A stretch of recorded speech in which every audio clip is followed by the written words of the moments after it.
नमस्कार। सत्य से साक्षात्कार के इस अंक में आपका स्वागत है। मैं हूं प्रदीप सिंह। भारत की विदेश नीति और राष्ट्रीय सुरक्षा की नीति कैसे मुस्लिम तुष्टीकरण की राजनीति की भेंट चढ़ती रही लंबे समय से। नेहरू की आज बात नहीं करेंगे। आज जो कहानी सुनाने जा रहा हूं वो शुरू होती है 1978 से, जब जनता पार्टी की सरकार थी। मोरारजी देसाई प्रधानमंत्री थे। इजराइल के सबसे लोकप्रिय नेता और रक्षा मंत्री मोशे दयान भारत आना चाहते थे। अलग अलग जरिए से उनसे संपर्क किया गया था और वो 1978 में मुंबई में उनका प्लेन लैंड किया। वो गोपनीय यात्रा पर आए थे, किसी को जानकारी नहीं थी। उस समय Arvind Mulgaonkar air chief marshal थे।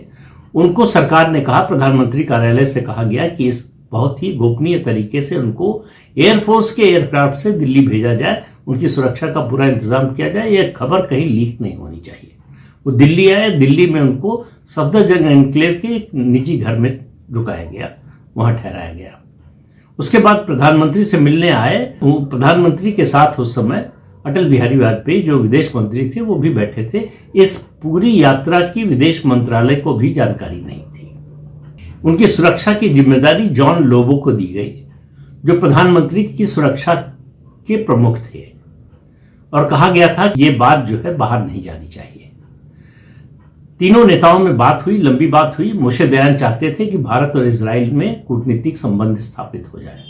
मोरारजी देसाई और अटल बिहारी वाजपेयी को लगा अरब देशों पर इसका क्या असर पड़ेगा, दुनिया के दूसरे देशों पर क्या असर पड़ेगा और भारत में अंदर क्या असर पड़ेगा, देश के अंदर की राजनीति पर। और उन्होंने कहा कि यह अभी संभव नहीं है। मोशे दयान खाली हाथ लौट गए। उनकी इस यात्रा में सबसे महत्वपूर्ण भूमिका निभाई थी मोरारजी देसाई के पुत्र कांति देसाई और उनके एक व्यवसायी मित्र, जिनका दिल्ली में कनॉट प्लेस में होटल था। ये सब बातें लिखी हैं टी राजेश्वर राव ने, जो आईबी के पूर्व डायरेक्टर हैं और 4 राज्यों के राज्यपाल रह चुके हैं। इंदिरा गांधी के बहुत करीब थे। जबकि ये घटना है, उस समय आईबी में वो सीनियर ज्वाइंट डायरेक्टर थे। इस पूरे प्रकरण की भनक इंदिरा गांधी को लग गई। हालांकि वो सत्ता में नहीं थी, लेकिन 1980 में जब सत्ता में आई तब 16 अप्रैल 1980 को जिम्बाब्वे जा रही थी वो नैम समिट में शामिल होने के लिए।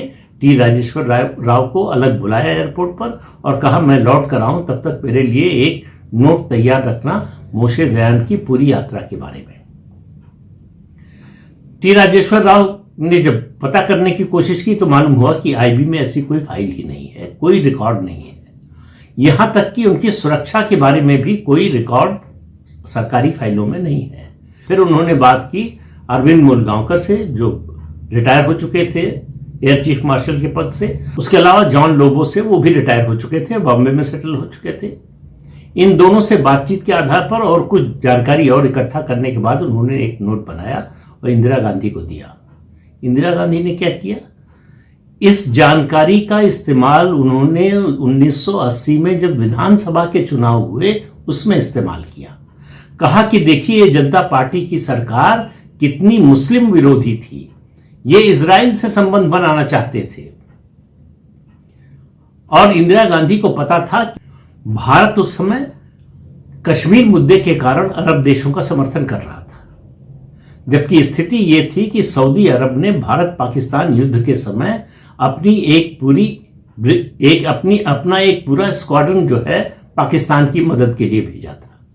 एशिया के दूसरे देश इजराइल से संबंध बना रहे थे, यहां तक कि श्रीलंका तक।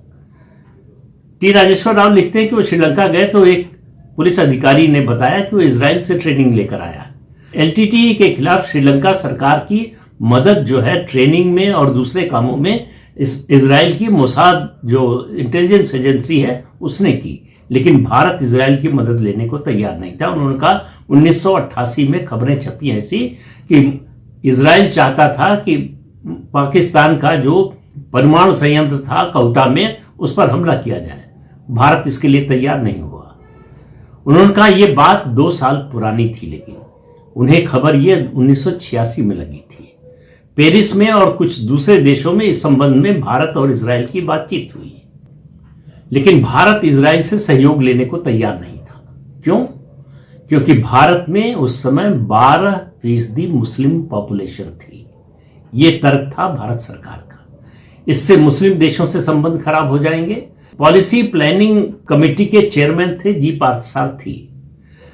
टी राजेश्वर राव लिखते हैं, उनके सामने जब यह प्रस्ताव रखा गया इजराइल के साथ मिलकर कोटा पर हमले का, तो उन्होंने कहा अगर ऐसा हुआ तो हमारे लिए वो मौत की तरह होगा, क्योंकि उसके बाद पाकिस्तान हमारे परमाणु संयंत्रों पर हमला करेगा और पश्चिम एशिया के देश हमारे खिलाफ हो जाएंगे।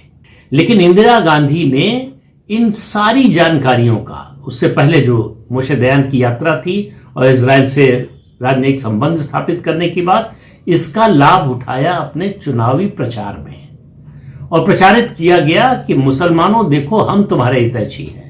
एक तो खाड़ी के देशों को संदेश दिया, दूसरे भारत के मुसलमानों को, कि कांग्रेस के अलावा और कोई पार्टी मुसलमानों की हितैषी नहीं है।